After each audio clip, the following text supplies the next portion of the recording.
यानी वो क्या रीज़न है जिनकी वजह से आप एक यंग एज में जिस एज में बाल नहीं गिरते उस एज में भी आपके बाल गिर रहे हैं।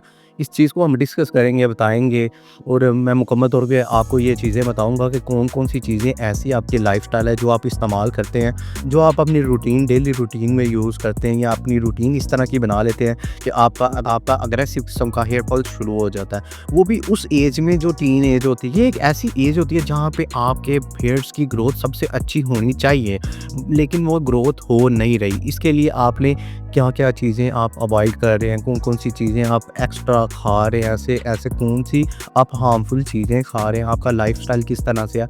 आज की मुकम्मल वीडियो इस टॉपिक के ऊपर। तो गाइस सबसे पहले बात करेंगे हेयर फॉल होता क्यों है। आज की वीडियो में जिसमें हम बात कर रहे हैं, इसमें हम बात कर रहे हैं मेन के लिए और जो थोड़ी सी बात करेंगे लेडीज़ के बारे में। इसमें थोड़े से कुछ टॉपिक होंगे हेयर लॉस के रिलेटिव जो लेडीज़ के बारे में होंगे। इसमें 90% जो हेयर लॉस कवर करने के लिए जो मैं चीज़ें बताऊंगा वो होंगी मेन के लिए, मेन के लिए ज़्यादा ये इफ़ेक्टिव होंगी। सो गाइस मैं बताता चलूँ कि जिनके पेरेंट्स, जिनके दादा दादी, नाना नानी, उनके मतलब ननिहाल में, मामू में, चाचू में उनके हेयर फॉल का इशू है, उनकी हेयर लाइट जो उनकी एम शेप, एम पैटर्न में पीछे गई है, या यहाँ से सर के बाल नहीं है या यहाँ से पीछे जाने शुरू हो गए हैं, तो होता ये है कि उनकी जेनेटिक जो हेयर लॉस है ना, उनका होना स्टार्ट होना होता है, ज़रूर होता है। यह हर पर्सन को होता है। तो वो होना होता है कि 25 के बाद होना होता है, 30 के बाद होना होता है, 35 के बाद होना होता है। तब होना होता है जब आपके शादी हो जाती है, आपके बच्चे वगैरह हो जाते हैं। उसके बाद आपकी जिस्म में वो क़ुव्वत मदाफ़त नहीं रहती जो आपकी टीनेज में यानी आपकी जवानी में रहती है। वो भी आपकी यंग एज होती है, लेकिन वो चीज़ें नहीं बन पाती आपकी बॉडी में जो आपके हेयर को बूस्ट कर सकें। और ज़्यादातर लोग अपनी बॉडी को मेंटेन करने के लिए मेडिसिन का भी इस्तेमाल मुश्किल करते हैं। बेशतर एशिया में इस तरह होता है कि मेडिसिन का इस्तेमाल करना बहुत ही अजीब समझा जाता है। लोग उसे बहुत अजीब नज़रों से देखते हैं। देखो ना, ये अपनी केयर करने के लिए कितनी ज़्यादा मेडिसिन यूज़ कर, वो हेयर फॉल शुरू हो जाता है। एक हेयर फॉल होता है जो आपको होना ही होता है, वो आपको 35 साल की एज में होता है, वो आपको 40 साल की एज में होता है, जो स्टार्ट होना ही होना होता है। उसमें ये है कि आपके हेयर जो उनसे है ना वो कम होने शुरू हो जाते हैं। लेकिन अगर आपके हेयर टीनेज से पहले या 25 से पहले या 28 से पहले या 30 से पहले आपका हेयर लॉस शुरू हो रहा है, लेकिन वो एम शेप में हो रहा है, यानी यहाँ से बाल पीछे को जा रहे हैं और यहाँ से भी कम होने शुरू हो गए, तो इसका मतलब ये होता है कि ये आपके जेनेटिक जो हेयर लॉस है ना, जो एक्टिव होना था 35 साल में, 36 साल में, वो आपका जल्दी एक्टिव हो चुका हुआ है। वो किस तरह एक्टिव हो चुका है, यानी कि आप जल्दी बुरे हो रहे हैं। आपकी जो बुढ़ापा है वो बहुत जल्दी आना शुरू हो चुका हुआ है। आपने अपनी जो लाइफस्टाइल की वजह से अपनी एज को बढ़ा लिया, अपने अंदर के जितने भी ऑर्गन्स हैं उन्हें आपने बूढ़ा कर दिया है। मतलब अगर आप 18 साल के हैं तो आपके वो जो ऑर्गन्स है, जो आपका स्टमक है, जो आपके लंग्स हैं, जो आपकी आंतड़ियाँ हैं, वो तकरीबन 28 साल की हो चुकी हुई हैं। आपने ओवरनाइटिंग फूड के दौरान, वैसे इस तरह के जंक फूड खाने के दौरान जितनी उनकी उम्र थी, जितना वो इंजन एक काम कर सकता था, आपने उसे मैक्सिमम काम यूज़ ले लिया है। उसके बाद उनकी एज जो उनसे है ना बढ़ गई है, बूढ़े हो चुके हैं। तो इस वजह से क्या होता है कि आपका हेयर फॉल स्टार्ट हो जाता है। इसके लिए आपने करना क्या होता है कि आपने क्या करना है, किसी भी पर्सन को इस तरह हेयर फॉल शुरू हो जाए। हेयर फॉल की 3 किस्में होती हैं। पहले स्टार्टिंग अगर किसी को जेनेटिक से लॉस होता है तो सबसे पहले यहाँ पे एम पैटर्न में बनना शुरू हो जाता है। अगर ये नहीं है तो फिर यहाँ पे एक पैच बनना शुरू हो जाता है। वो भी जेनेटिक जो हेयर लॉस है ना उसकी निशानी होती है। लेकिन अगर किसी के बाल वैसे गिर रहे हैं, काफ़ी ज़्यादा गिर रहे हैं, अगर वो शावर लेता है, वे देखता है कि एक दिन के 100 से 150 बाल उसके गिर रहे हैं, वो इस तरह होता है कि उसे किसी डिजीज़ के कारण हो सकता है, उसे फीवर हो सकता है, उसके अलावा उसे मलेरिया हो सकता है, कोविड हो सकता है, उसके अलावा और भी काफ़ी ज़्यादा इतने इनफैक्ट कैंसर के पेशेंट में भी इस तरह होता है, और भी इतने काफ़ी टीबी में भी इस तरह होता है। इस तरह ये होता है कि जब ये बीमारियाँ होती हैं, ये अंदर से आपके जिस्म को कमज़ोर करना शुरू हो जाती है। जितने भी विटामिन मौजूद होते हैं जो आपकी बॉडी ने एक्स्ट्रा स्टोर किए होते हैं चर्बी के सूरत में, अलहदा में, जो आपको जब आप भूखे रहते हैं, फास्टिंग करते हैं, तो वो आपकी जिस्म यूज़ करता है। तो वो सारी चीज़ें जो सी है ना वो यूज़ हो चुकी होती हैं, आपकी बॉडी को आगे सप्लाई देने के लिए कोई चीज़ नहीं हो। तो यहाँ इस तरह होता है। या इसके अलावा ये होता है कि आपके जो ब्लड की सर्कुलेशन है ना, ब्लड आपका काफ़ी ज़्यादा थिक हो जाता है। ब्लड सर्कुलेशन टोटल तौर पे आपके जो माइंड को है ना वो मिल नहीं रही होती, जिसकी वजह से टोटल न्यूट्रिशन आपके बालों तक जा नहीं रहा होता और आपके बाल जो से ना बड़े नहीं हो रहे होते। अब सारी बातों का जो मेन पॉइंट है ना, जितने भी हैं, आपका जेनेटिक से लॉस, उसके बाद अगर आपके पास आपकी डाइट अच्छी नहीं है, फिर भी ये सारी चीज़ें मिला के घूम फिर के अगर आप पूरी यूट्यूब पे भी सर्च कर लेना, आपको सिर्फ एक ही चीज़ मिलेगी कि आपने अपने हेड की ब्लड सर्कुलेशन है उसको बेहतर करना है। उसको आपने बेहतर कर लिया तो आपका हर चीज़ बेहतर हो जाएगी, आपके हेयर बेहतर हो जाएंगे, आपका हेयर लॉस बेहतर हो जाएगा, आपका हेडेक बेहतर हो जाएगा, आपकी स्ट्रेस बेहतर हो जाएगी। ओवरऑल जितनी मर्ज़ी मेडिसिन आप इस्तेमाल कर लें, जो कुछ मर्ज़ी कर लें, लेकिन जब तक आपकी ब्लड सर्कुलेशन बेहतर नहीं होगी तो आपके सर में वो जो हेयर की ग्रोथ है वो अच्छे तरीके से नहीं हो सकती। उसके लिए आपने क्या करना है कि आपने अच्छे से कोई ऑयल ले लेना, उससे अपनी मसाज करनी है। मसाज इस तरह नहीं करनी कि आपने फटाफट इस तरह मसाज करनी है, इतनी ज़ोर से मसाज करनी है कि आपके बालों की जड़ें जो है ना अंदर से उखड़ जाएँ। इस तरह मसाज नहीं करनी, ये एक राइट वे नहीं है, ये बड़ी एक रॉन्ग वे है जो काफ़ी ज़्यादा गाँव के लोग और उस तरह के नए-नए जिनको हेयर फॉल शुरू होता है वो बहुत ज़्यादा ऑयलिंग करनी शुरू हो जाते हैं। ऑयलिंग करने से ये होता है कि जो कुदरती तौर पे आपके बालों से जो ऑयल निकलता है, ये आप सबको पता है। कुदरती तौर पे हमारी जो जड़ें होती हैं उनमें से ऑयल निकलता है, सीबम ऑयल निकलता है, गाढ़ा-सा निकलता है, जिससे बाद में छोटे-छोटे से यहाँ पे पार्टिकल्स होते हैं, जो छोटे-छोटे से जर्म्स होते हैं, जो उसे खाते हैं। बाकी जो रह जाता है वो हमारे बाल अब्ज़ॉर्ब करके उन्हें जो उनसे है ना शाइन एक मिलती है।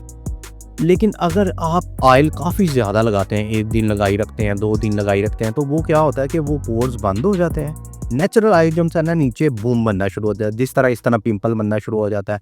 ऑयली स्किन होती है, नीचे पिंपल बन जाता है, बूम बन जाता है, बड़ा-सा सुराख बन जाता है। लेकिन इस तरह अगर बालों में होता है तो वो आपके हेयर जो है ना फॉलिकल अंदर ही रह जाता है। अंदर रह के ऊपर लेयर बंद हो जाती है, अंदर वो हेयर मौजूद होते हैं। वो मौजूद होते आहिस्ता-आहिस्ता उससे ऑक्सीजन नहीं मिलती, वो डेड हो के अंदर ही जो है ना सड़ जाता है, वो अंदर दोबारा से निकल जाएँगे।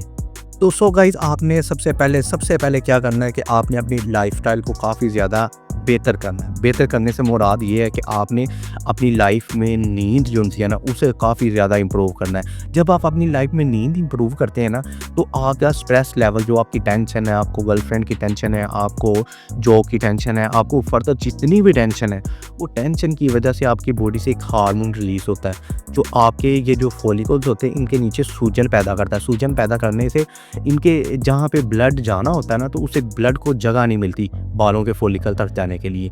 बालों के जड़ों तक जाने के लिए फॉलिकल नहीं मिलती, फिर वो आहिस्ता-आहिस्ता थोड़ी-सी खुराक मिलते-मिलते वो ना पतला होता है। पतला होते-होते एक दिन वो गिर जाता है, सुराख रहता है। सुराख 1 माह बाद, 2 माह बाद, 6 माह बाद, फिर आहिस्ता-आहिस्ता अगर आपकी ऐसी रूटीन रहती है वो बंद हो जाता है। उसके बाद वहाँ पे फॉलिकल नहीं निकलता। ये हो गया। उसके बाद वहाँ पे फॉलिकल निकलता नहीं। सारी वीडियो और सारी चीज़ों के खुलासे के बाद मैं आपको बताता चलूँ, 2 चीज़ें मैंने आपको बताई हैं। सबसे पहले कि आपने अपने सर की ब्लड सर्कुलेशन को बेहतर करना है, वो भी मैं आपको बताऊँगा कि किस तरीके से वो आप बेहतर कर सकते हैं। और उसके बाद दूसरा ये कि आपने अपने स्कैल्प को साफ़ रखना है, और दूसरा क्या करना है कि आपने ब्लड सर्कुलेशन को तेज़ करना है। यानी अपने हेड की जो ब्लड सर्कुलेशन है उसे तेज़ करना है। दोनों चीज़ों को हम कवर करेंगे। दोनों चीज़ों को इस वीडियो में हम कवर करेंगे। सबसे पहले बात करते हैं कि आपने अपनी हेड की जो ब्लड सर्कुलेशन है उसको कैसे तेज़ करना है। आप जितनी मर्ज़ी मेडिसिन इस्तेमाल करते हैं, मिनोक्सिडिल इस्तेमाल करें, सॉल्यूशन इस्तेमाल करें और कोई चीज़ इस्तेमाल करें, वो क्या करते हैं कि आपके यहाँ पे जलन पैदा करते हैं। जलन पैदा करते हैं और वहाँ पे रेडनेस हो जाती है, ब्लड अंदर से उससे पता चलता है कि यहाँ पे ना जलन सी फील होती है। आपके माइंड को सिग्नल जाता है और ये यहाँ पे ना ब्लड की सप्लाई ज़्यादा भेजनी शुरू कर देते हैं। ज़्यादा ब्लड की सप्लाई जाती है तो ब्लड के अंदर जो न्यूट्रिशन है वो बालों में मिलता है, बाल भी ग्लो होना शुरू हो जाते हैं। उसके लिए आपने क्या करना है कि आपके पास अगर कोई घर में मसाजन मशीन वगैरह पड़ी हुई है, कोई भी ऐसी मसाजन मशीन पड़ी है जो सिर्फ वाइब्रेट करती है, इस तरह कपकपाहट करती है, वो आपने अपने हेड पे लगानी, यहाँ पे लगानी है, वहाँ पे लगानी, जहाँ पे हेयर लॉस है वहाँ पे लगानी। इस तरह होगा क्या कि आपकी जड़ें नहीं हिलेंगी, आपका माइंड हिलेगा, आपके सर जो है ना मुकम्मल तौर पे हिलेगा। उसके अंदर से जो जड़ें सूज गई हैं ना वहाँ पे ऐसे वहाँ पे जब इस तरह काफ़ी देर तक वो मशीन रोटेट करती रहेगी तो होगा ये कि वहाँ से वो सूजन कम हो जाएगी और ब्लड की सप्लाई अचानक से जब तेज़ होगी तो वो सूजन ऑटोमेटिक कम हो जाएगी और वो बालों को उनका न्यूट्रिशन मिलना शुरू हो जाएगा। और एक दफ़ा अगर आप उसे मतलब मसाज करते हैं या उसे उस मशीन के साथ उसे वाइब्रेट कराते हैं, अपने सर को इस तरह तेज़ करके वाइब्रेट कराते हैं, पोजीशन काफ़ी तौर पे इम्प्रूव हो जाती है, वो ठीक हो जाती है और आपका जो है ना काफ़ी हद तक जो है ना हेयर फॉल रुक जाता है, स्ट्रेस कम हो जाती है। इसके अलावा अगर किसी के पास मशीन नहीं है तो फिर आपने क्या करना है कि अपने सर को लटका लेना है। आपने किसी भी बेड पे चले जाना है, चारपाई पे चले जाना है, अपने सर को पीछे की तरफ लटका लेना है। पीछे की तरफ जब आप लटकाएँगे ना तो आप देखेंगे कि आपको चक्कर आने शुरू हो जाएँगे, वोमिटिंग शुरू हो जाएगी, आपका सारा फेस रेड हो जाएगा। इसका मतलब ये होता है कि आपका ब्लड जो होता है ना, जब आपका हार्ट पंप करता है, यानी वो ब्लड हर जगह पे भेजता है, तो फिर आपका सर होगा नीचे। जब सर नीचे होता है, ये आपको मैं सिंपली समझा देता हूँ कि एक बिल्डिंग है, एक बिल्डिंग मतलब 3rd फ्लोर पे है और एक बिल्डिंग 1st फ्लोर पे है। अगर आप पानी का पंप वगैरह लगाते हैं, मोटर वगैरह लगाते हैं, तो वो नीचे वाली जो होते हैं ना नल, उनमें काफ़ी प्रेशर में पानी भेजेगा और काफ़ी ज़्यादा क्वांटिटी में भेजेगा। इसके मुकाबले अगर वो सबसे ऊपर वाली बिल्डिंग में पानी जाना होगा तो वो काफ़ी लेट जाएगा और उसके बाद उसका इतना प्रेशर नहीं होगा, उससे इतना ज़्यादा पानी नहीं निकलेगा। यही हिसाब हमारी बॉडी का है। हमारी बॉडी की जो हार्ट ब्लड को पंप करती है ना, वो अगर आप फास्ट फूड खाते हैं, चीज़ें खाते हैं, आपका कोलेस्ट्रॉल लेवल ज़्यादा हो चुका है तो फिर वो ऑयली हो जाता है। जब हार्ट पंप करता है तो वो जो सा ना हेयर तक इतनी क्वांटिटी में ब्लड नहीं जाता, नीचे वाली बॉडी में जाता है, ऊपर वाली बॉडी में नहीं जाता। इसके लिए आपने क्या करना है कि आपने किसी भी जगह पे अपने सर को लटका लेना है और आपने क्या करना है कि आपने अपने सर को इस तरह लटका के ऐसे रखना है, या आप इस तरह कर सकते हैं, दीवार के साथ पाँव ऊपर कर सकते हैं, सर नीचे करके रख सकते हैं और काफ़ी देर तकरीबन 15 से 20 मिनट इस तरह करना है, वक्फे वक्फे से भी कर सकते हैं। इससे क्या होगा कि आपका फेस रेड हो जाएगा और आपकी ब्लड सर्कुलेशन काफ़ी ज़्यादा इंप्रूव हो जाएगी और आपका हेयर फॉल कम हो जाएगा। उसके बाद दूसरा जो स्टेप है वो है DHT ब्लॉकर।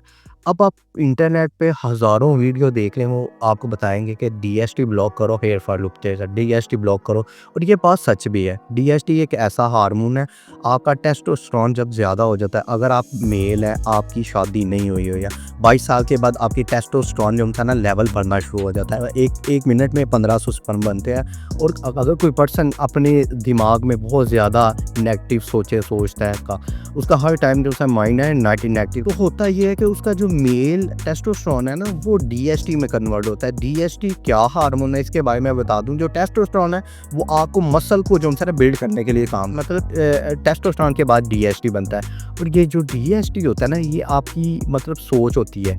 जब आप किसी लड़की को देख के कोई सोच आप बना लेते हैं या कोई भी आप किसी मर्दाना जो हमारी पावर होती है, जो मर्दाना एक चीज़ होती है जो हमें लड़कियों को देख के फील करते हैं, वो DHT होता है। वो DHT अगर ज़्यादा बढ़ जाता है तो फिर वो इस तरह होता है कि वो आपके बालों की इर्द गिर्द फॉलिकल के जाके सूज पैदा करता है तो वहाँ पे ब्लड नहीं जाता तो वो ऑटोमेटिक आपके हेयर पतले होके गिरना शुरू हो जाते हैं। मेन चीज़ यही है, आप नेगेटिव सोचते हैं, नेगेटिव देखते हैं तो उसकी वजह से आपका जो है ना DHT लेवल काफ़ी बढ़ जाता है।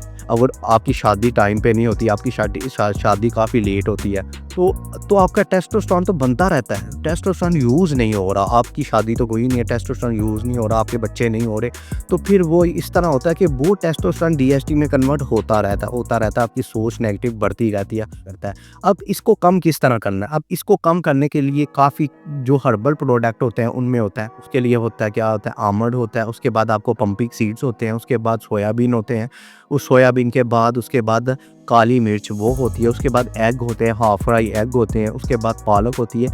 ये चीज़ें जो उनसे क्या ना ये कम करती हैं, DHT को कम करती हैं और मैक्सिमम लेवल तक कम नहीं करती। जो पंपिंग सीड है ना वो जो कद्दू के बीज होते हैं निकले हुए, वो काफ़ी ज़्यादा इफेक्टिव होते हैं हेयर को रीग्रो करवाने के लिए और DHT को ब्लॉक करने के लिए। जब DHT होगा ही नहीं, आपने देखा होगा जो ख्वाजा सराय हैं या जिनकी जो मतलब ना मेल है ना फीमेल है, उनके हेयर काफ़ी ज़्यादा अच्छे होते हैं। इसलिए अच्छे होते हैं क्योंकि उनके अंदर टेस्टोस्टेरोन 5% पाया जाता है, हमारे अंदर 90% पाया जाता है, उनके अंदर 5% पाया जाता है और जो 5% है वो सारा बॉडी में यूज़ हो जाता है, वो DHT में कन्वर्ट नहीं होता। उनके बाल लंबे रहते हैं, लड़कियों जैसे रहते हैं, उनकी पूरी की बॉडी की जो लुक होती है ना वो लड़कियों जैसी हो जाती है, उनके बाल बहुत ज़्यादा लंबे हो जाते हैं, तो काफ़ी ये 60-70 साल तक उनके बाल वैसे के वैसे रहते हैं। वो इसी वजह से होता है कि उनके मतलब उनका अंदर टेस्टोस्टेरोन होता ही नहीं है। अब हमारे अंदर टेस्टोस्टेरोन होता है, हम इसको मुकम्मल तौर पे ना मैनेज नहीं कर पाते।